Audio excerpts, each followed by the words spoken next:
All right, we're on week 3, which is amazing. Time seems to fly by fast. Week 2 assignments, the ones that I've graded so far look great.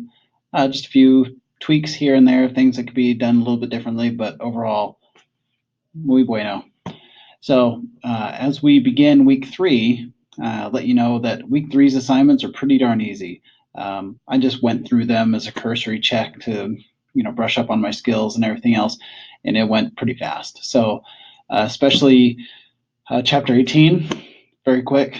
Chapter 19 took a little bit more time, but overall they're pretty darn easy. We're dealing with sorting and basically some page layout items, chapter numbers, headings, page numbering, headers and footers. So I'm going to give you some tips and tricks on both of those. So for chapter 18, you can see I have the document up here that you would be working with.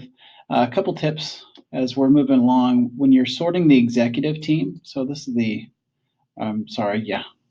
executive team right here. The tip is, as you're highlighting and you go to sort, you need to remember to sort. So we're going to click the sort button. Then we're going to the options. One thing that can trip you up is if you forget to put the space here. So under separate fields at, you're going to go to other and just put a space in there. And what that does is it allows you to sort by last name. So we're just saying the second word, and the way that the system knows that the last name is the second word is that it looks for that space in between those words. So just remember that. That can trip you up sometimes. The other item is when you're sorting this table down here below at the bottom of the page, remember to select the whole thing, including the header. If you don't, it can throw things off when you're going to the sort. It won't show all of the columns, for example. Yeah. It can make a liar out of me, but last night it was doing it where it didn't show all the columns. So anyways, the best bet is to highlight all of them and then do your sort, and then you'll be able to sort from all those.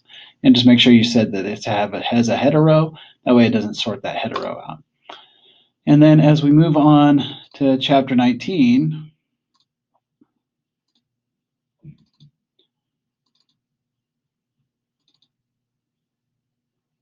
we get the fun of all of these little handy dandy headers and footers.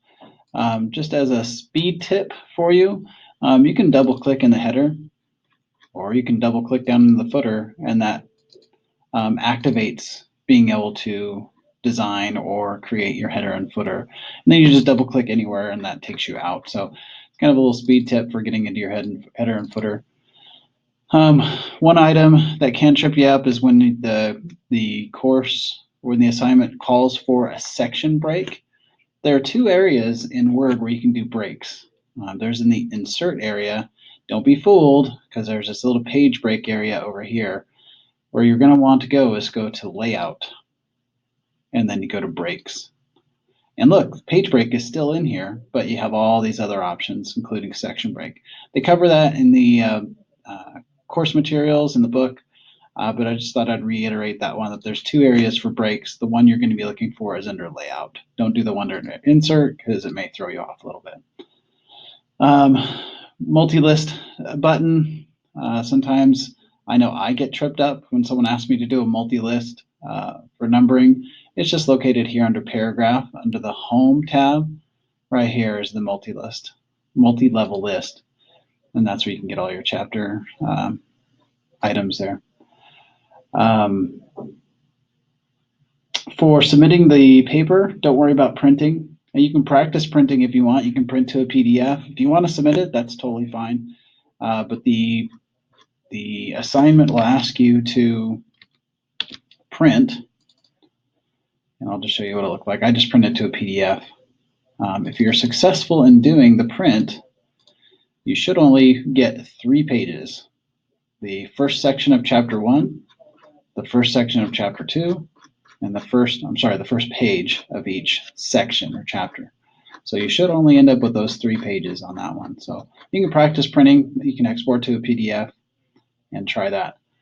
So this week's special word is homographs.